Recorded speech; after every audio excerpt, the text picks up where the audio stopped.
All right, so today I'm making what I call flip-flop feet, and this is our heel balm that we use. It's great if you've got these cracked feet from wearing sandals, or you've got calluses.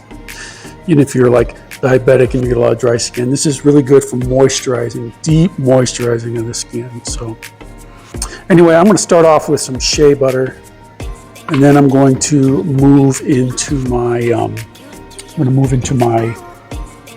mango butter. I'm at the bottom of a jar here, so I'm just going to cut it open and then peel it all out. When we're thinking about ingredients, in terms of the shea butter, I use 12.5% of that in my recipe, and in terms of the mango butter, I use an equal amount, so 12.5% of the mango butter.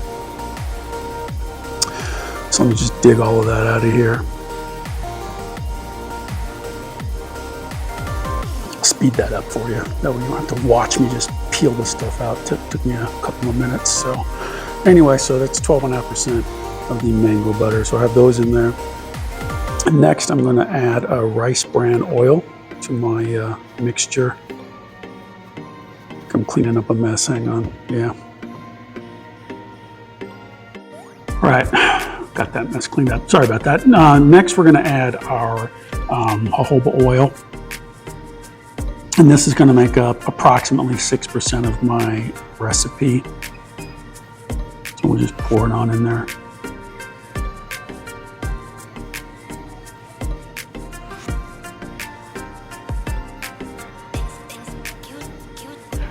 All right. All right, next we're going to add some rice bran oil. I love rice bran oil. It's really rich in vitamin E.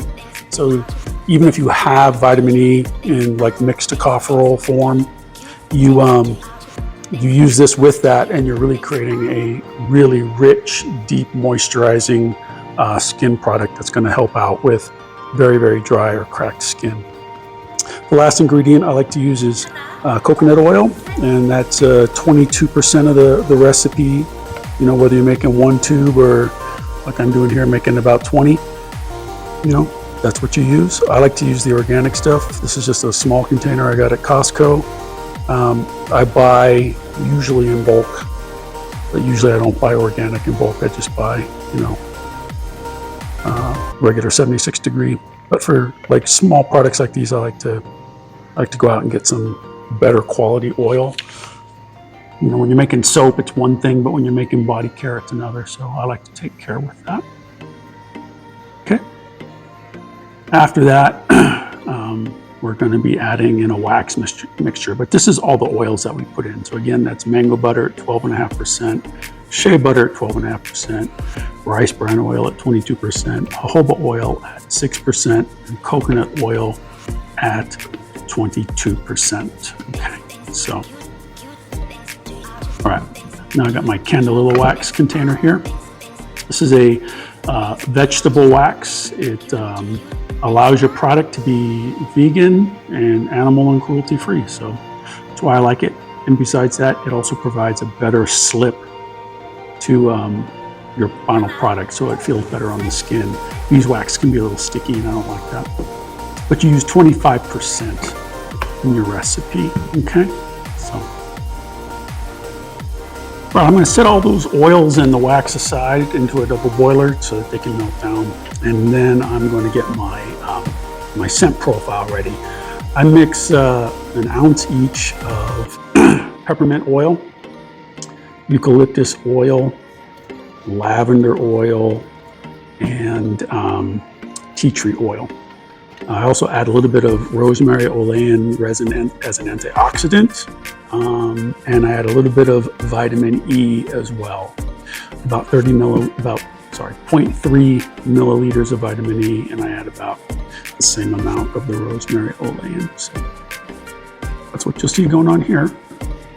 All right, now that I've got everything prepared, it's time to pour the mixture. Just like I do when I do like deodorants or lotions or anything, I like to stick everything in a soap mold in case I knock it over. It keeps it from spilling everywhere, because this stuff, if it spills, it's going to go everywhere. As you can see, it's pretty liquidy. But really, you know, once you have the oils and wax mixture melted down, just add your scents to it.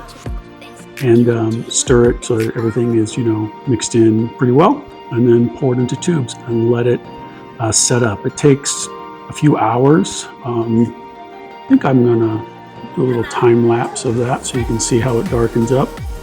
So here comes that time lapse. So this is about 6 hours worth of time lapse photography here. So these tubes are cooling off, and as you can see that they're gonna start to lighten up as the wax begins to cool off. It takes a long time, especially the ones in the middle, because they're going to be insulated by the outer edge, but they will all cool off, and then once they are cooled off, they're ready to label and sell immediately. So it's a pretty cool process. My battery did die at one point. I had to charge up the phone or attach it to a cable, but you get the idea. Got about 10 seconds left on this, and they'll be good to go. You can see those ones at the top just getting a little bit lighter as they finally dry. And here's what the final product looks like. Beautiful. That's that Candelilla Wax that gives it that lovely look. So if you thought this was interesting, give us a like and a follow. Real easy product to make, guys.